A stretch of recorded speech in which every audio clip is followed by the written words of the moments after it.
안녕하십니까. 여러분의 재테크 친구 망튜브입니다. 싱가포르 가면 부자 된다고요?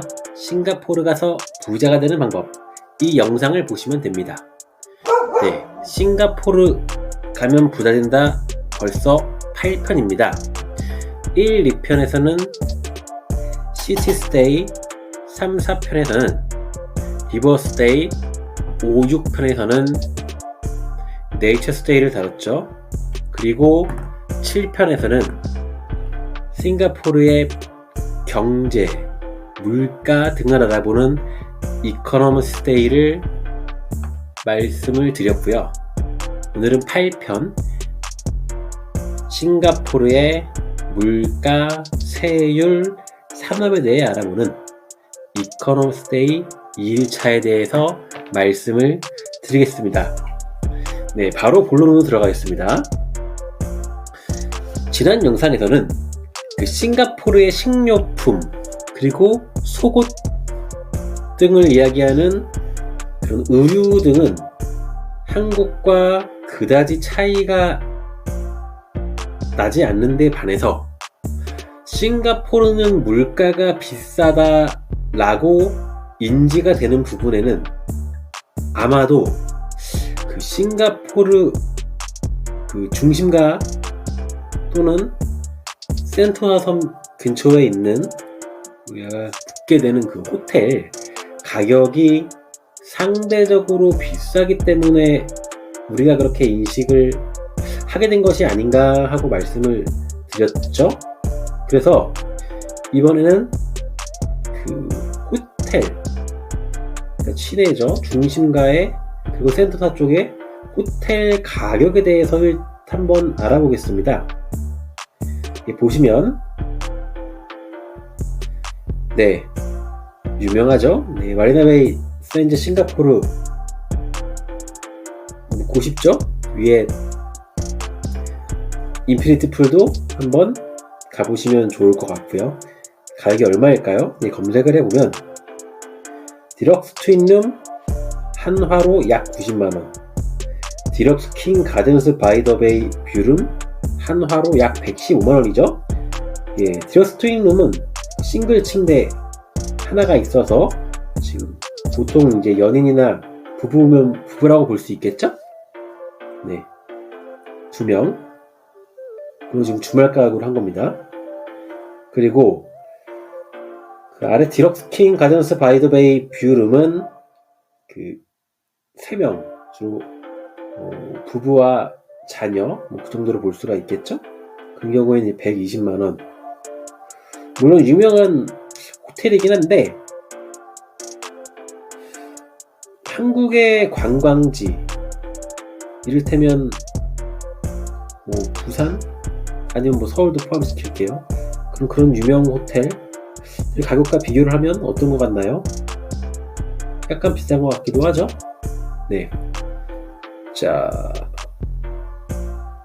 다음 지역 보겠습니다. 이 지역 지도 보고 어딘지 아시겠나요? 네, 스카이라인 루지 보이고 곤돌라 리프트 순간 정도 보이죠? 네, 바로 센토사 섬입니다. 네, 센토사 섬의 그런 호텔들 보면은 지금 약 30만원부터 50만원대도 있고, 지금 여기 125만원 하는 호텔이 보이시나요? 이게 지난 영상에서 제가 한번 보여드렸던 고급 리조트 사진이 있었는데 거기 나오는 그 숙소죠. 네, 이게 물론 호텔 평균가긴 한데 녹록치 않은 금액이죠. 40만원, 50만원 정도. 자, 다음 이 지역은 어딘지 알 것 같나요? 예, 보시면 여기 마리나 스퀘어도 있고 사우스 비치 타워 있고 차임스, 넷플스 시티 이렇게 있죠. 여기는 클라키 쪽이랑 그 마리나베이 그 가운데 정도로 보시면 됩니다. 호텔도 많고 좀 사람들이 많이 묵는 곳으로 볼 수 있는데, 역시 숙박시설이 뭐 30만원, 뭐 40만원 그 정도 하고 있죠. 래플스 시티는 뭐 유명한 호텔이죠. 유서 깊은 호텔입니다. 그래서 정리해보면 그 호텔 가격이 30, 뭐 40, 그리고 비싼 곳은 지금 마리나베이 같은 경우에는 부부 기준 이제 90만원까지 갔죠. 그러다 보니 싱가포르는 유독 그 다른 지역에 비해서는, 다른 그 나라들에 비해서는 좀 유명 호텔들이 몰려있고 거기서 우리가 묵는 경우가 많다 보니까 싱가포르의 호텔들이 비싸다 보니 싱가포르의 물가는 상대적으로 좀 비싸지 않나 라고 사람들이 인지를 하게 된 게 아닌가 라고 생각을 해봤습니다. 네. 자, 다음은 두 번째, 세금 부분입니다. 먼저 개인 소득세를 볼게요. 여기 지금 개인 소득세율이 나오는데, 싱가포르 달러 1달러당 한화로 약 1,000원이라고 그때 말씀을 드렸습니다. 그러면 맨 위에 칸은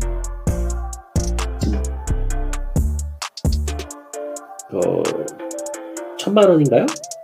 네, 1,000만원으로 볼 수가 있고,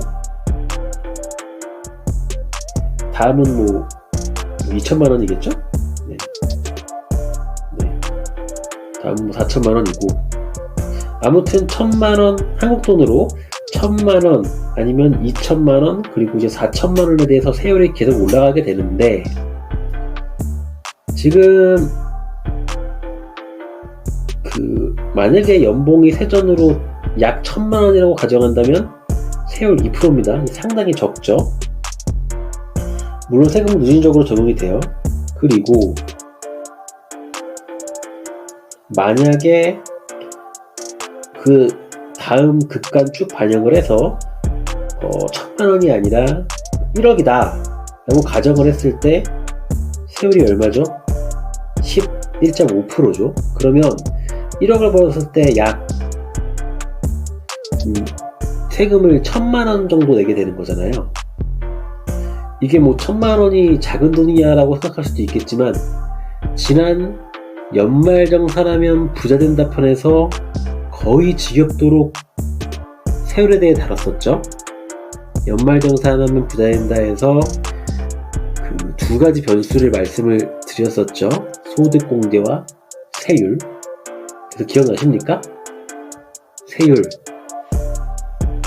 그게 42%가 되는 구간이 있었죠.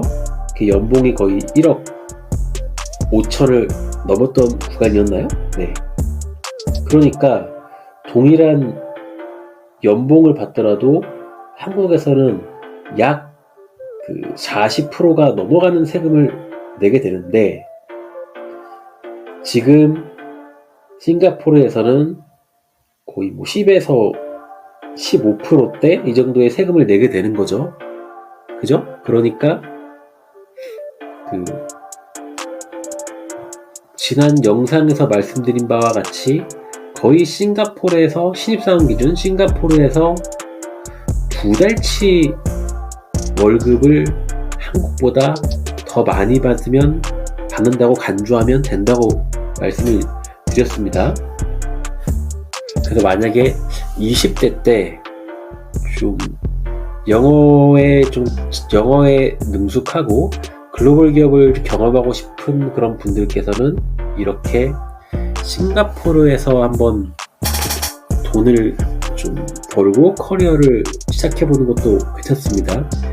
다음은 법인세를 알아볼게요. 회사를 경영하지 않으신 분들은 법인세에 대해도 큰 관심이 없긴 할 텐데, 네, 법인세가 지금 한국과 또 많이 차이가 나죠. 한국 법인세는 거의 마찬가지로 몇 프로였죠? 40%대였었나요? 동일한 그 이득에 대해서 그 반영하는 소득세가 이렇게 많이 다릅니다. 지금 여기 보면은 소득이 많아도 법인세율이 17%가 최대죠. 그런데 한국에서는 42% 차지하고 있죠. 네. 자, 다음은 싱가포르의 이제 산업에 대한 말씀을 드릴 건데요. 저는 싱가포르 하면 왠지 사람들이 관광업에 많이 종사를 하고 있을 것 같죠? 그죠? 그런데 여기 보시면 이 주롱지방이라고 있습니다. 주롱대공원이 있고, 이 싱가포르 서쪽에서 예전에는 전자제품을 많이 생산을 했어요. 그래서 거기 그곳에 가면은 단지들이 있습니다. 그런데 아무래도 싱가포르 그 당시 자본이 적었고, 그러니까 규모가 작다 보니까 한국 같은 나라에게 중화공업이 밀리게 되었죠. 그래서 좀 자연스레 좀 쇠퇴를 하게 되었고, 지금은 상대적으로 서비스업 종사자가 상당히 많습니다. 이거 보시면은 이 표 한번 보시죠. 그러면 서비스업 그 산업 부서 종사자가 거의 뭐 67% 상당히 많은 수치죠. 네. 그리고 여기 특히 이제 금융업도 종사를 많이 하고요. 그 싱가포르는 그래서 처음엔 제조업 중심을 국가이다가 나중에 절묘한 시점에 그런 세계적인 금융 중심지로 발돋움하게 되었습니다. 여기에는 지역적 이점과 그리고 영국 문화권이라는 그 부분과 그리고 그 영어를 사용한다는 장점이 있었고, 그리고 또 여기는 공무원에 대한 상당한 청렴성이 유지가 됩니다. 그래서 상당한 엘리트들이 공무원이 되고 있어요. 공무원의 연봉도 상당히 높고요. 그런 여러 가지 부분들이 결합을 해서 그 막대한 그 1인당 그 GNP죠. 네. 그게 뭐 아시아 최고 순위죠. 그게 된 거고, 앞으로도 홍콩에 있던 자본이 계속 싱가포르로 전이됨에 따라서 계속 이제 발전을 하리라 예상이 되고 있습니다. 네, 이번 영상에서는 이코노미스데이 1차 그 싱가포르의 호텔 물가, 그리고 싱가포르의 세금, 그리고 싱가포르의 산업에 대해서 좀 간단히 알아봤습니다. 이렇게 이코노미데이라고 해서 우리 평소에 또 하지 않던 부분에 대해서 좀 알아봤는데, 이 영상을 계기로 싱가포르의 경제적인 부분에 대한 저변을 넓힐 수 있었으면 좋겠습니다. 이렇게 망튜브는 여러분의 마음의 부자를 만들어주는 재테크와 함께 하겠습니다. 여러분, 그러면 이제는 구독 눌러주실 거죠?